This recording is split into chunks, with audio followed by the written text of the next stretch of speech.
last federal election campaign, Kevin Rudd put himself up for election as the Prime Minister of Australia and put forward his agenda, which was, I think, to announce 100 reviews of various things. And having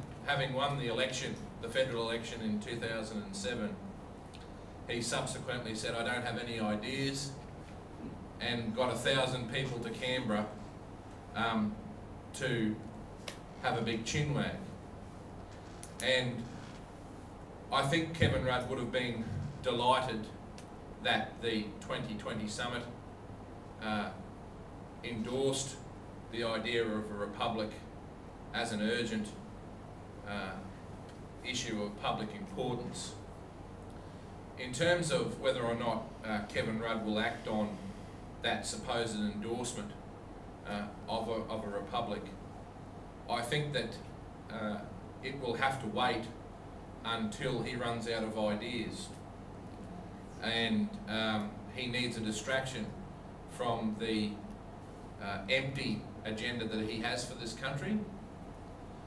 similar to, I think, the last Labor Prime Minister of Australia, who, having achieved a lot of his core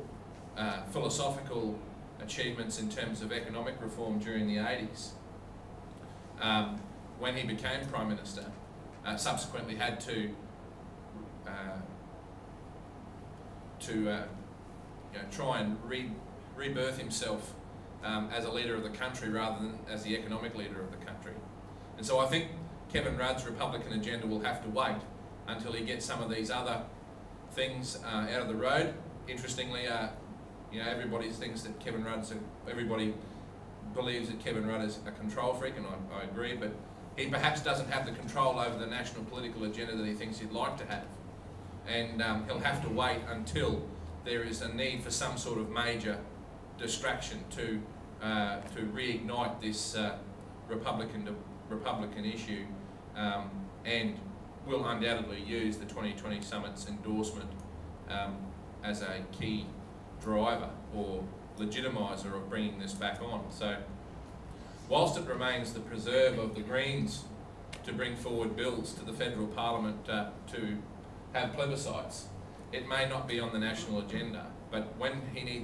the Prime Minister needs a distraction, he may certainly bring that issue forward.